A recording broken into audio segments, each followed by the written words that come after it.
you can advertise your business on Night Dreams Talk Radio, and you will be heard worldwide.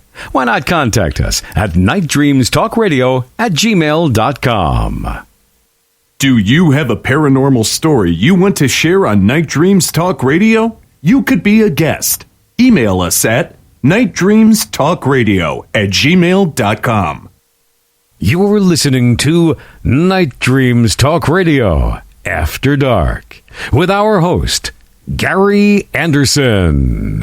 And we are back. We're talking to the author who wrote the book, The Duke of Hell, Terry L. Cook.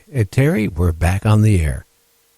Thank you, sir. And I'm so pleased you have me on your show, sir, and I'm honored to be here. Well, and ladies and gentlemen out there, I hope to impart some real information, not just nonsense, because I don't have to do this.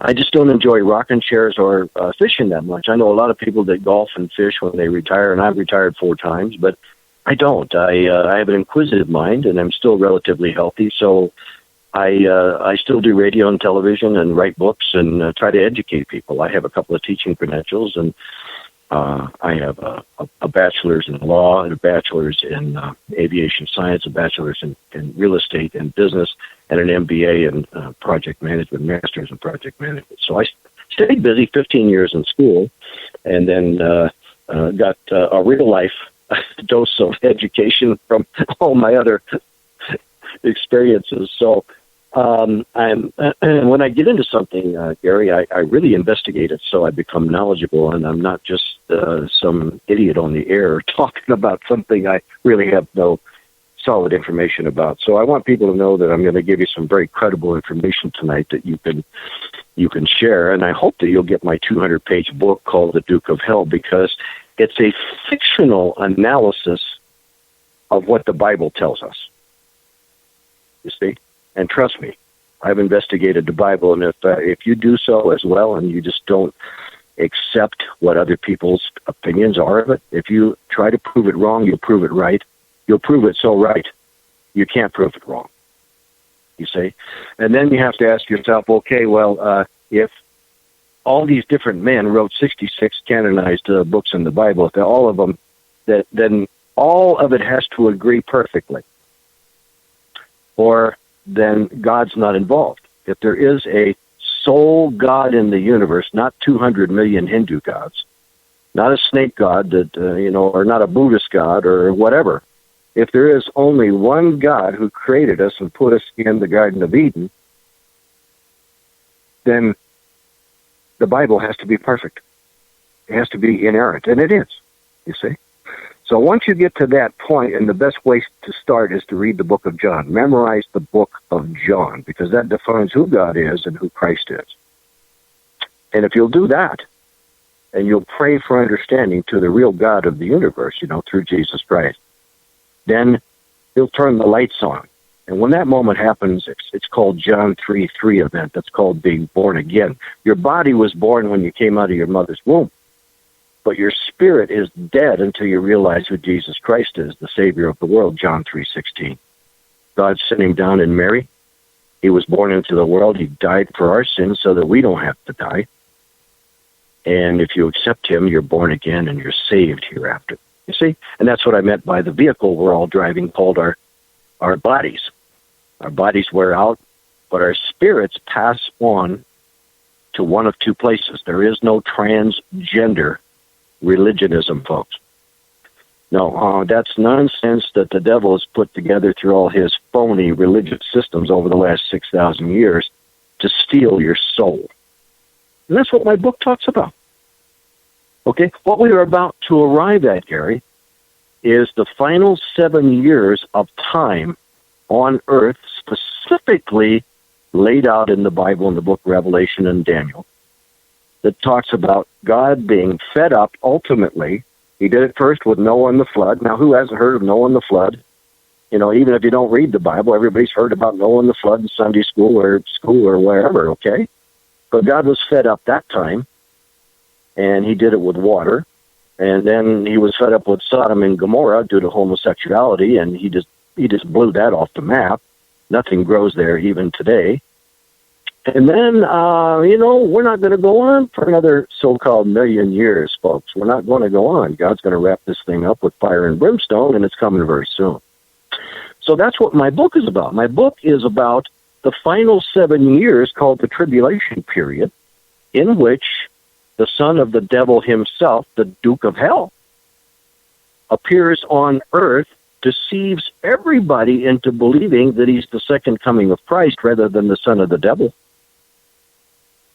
and deceives everybody with miraculous powers that God allows him to have, because most people have gotten so far away from God they don't know the difference between our Lord Jesus Christ and a shoelace, you see?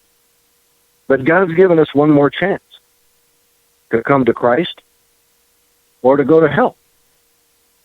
And the guy that's going to lead you to hell, if you believe that he's the second coming of Christ, is this Duke of Hell Christ, a phony Christ. He's going to make himself look like the second coming of Christ, but he's going to be the Antichrist. You see? Now, Gary, I sent you a 60-second commercial that I don't know if you can play it or not, but it would be very convenient if you could play it. I can't on my end. I really can't. Okay. So anyway, but now back, that's what my book's about. My book is about the final 7 years of world history as defined by God through Christ and John at Patmos in the book of Revelation. In the book of Revelation, the word revelation comes from the Greek word apocalypse. So in Greek, it's apocalypse. In English, it's revelation. So that's what this fictional book is about. And the reason I wrote it fictionally is that way, I can be slightly off a little bit. And as a fictional book, because I don't know for sure, I'm not a prophet. I haven't profited a lot from it. I want you to know that. But I'm trying to be as accurate as possible, but about these things, only God himself knows. He's given us enough information so that we can predict them fairly closely, but we just won't know the exact day and hour, you see? So this is a fictional approach at educating people in an entertaining way about the book of Revelation, which is just about to begin, and the four horsemen of the apocalypse. And everybody's heard about that. Few understand it. Well, I have to, okay, now a little bit about my background. My grandparents were Mennonite. My mother was Mennonite. My father was Catholic, believe it or not. And I ended up being Protestant. Figure that one out. But yeah, I've been hearing of the coming of this going on. My grandmother was telling me about it. It was being preached back in the early 1900s. So we don't really know the time frame. When it could happen. You see, Gary, you're absolutely right that people have been talking about it forever. Actually, 2,000 years since Christ was here. He said he'd be back, you see. But that's what takes so much study. And people have been talking about it. My grandmother talked about it as well. But here's the thing. Jesus ordered people back then. Ordered people back then to look for the signs of his coming. And when he was asked that at the Olivet Discourse time, and it's clearly laid out in one solid chapter in the book of Matthew. So, folks, I suggest you read the book of John, get saved and born again. Get on your knees, just ask the Lord to save you from yourself, save you from hell, save you from the Antichrist who's about to arrive. Probably in a UFO, and I'm not joking. Okay, because see, there's another dissertation. Where did the UFOs come from? How come our government spent $10 trillion developing UFOs?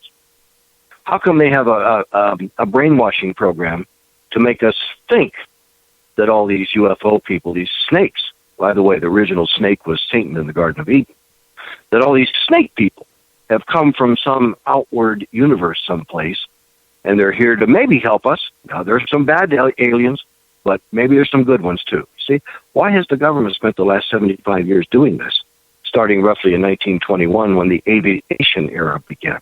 Well, I know about that too, you see. So, we could have another show. Like last show I did last night on international radio, the Omega Man, was 3 hours long. I do shows 5 to 6 hours straight with just a potty break. So If you'd like to have me back on, Gary, I'm quite a knowledgeable source, and the History Channel thought so.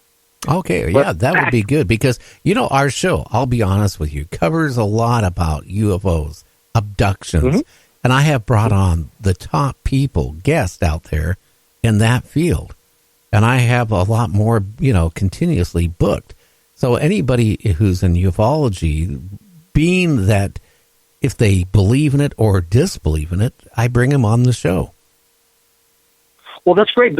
My perspective is a Christian deception perspective, rather than just talk about, the thing that your other fine guests talk about. That's fine, and I'm not discrediting them. I don't mean that at all. I just meant that the Lord has prepared me for 30 years to have quite a good understanding of this and understand that these things are not just accidental events. These things are a part of the final deception that he warned us about in Matthew 24, you see.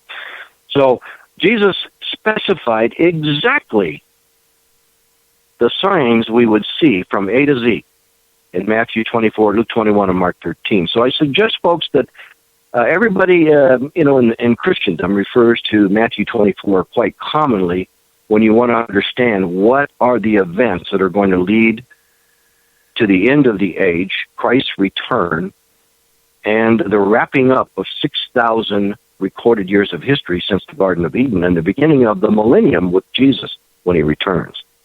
And, even Adolf Hitler believed that. That's why he called his reign of terror the Third Reich that would last for 1,000 years, you see. He claimed he was the second coming of Christ, you see, but he was actually a Satanist who murdered everybody. So back to the dollar bill.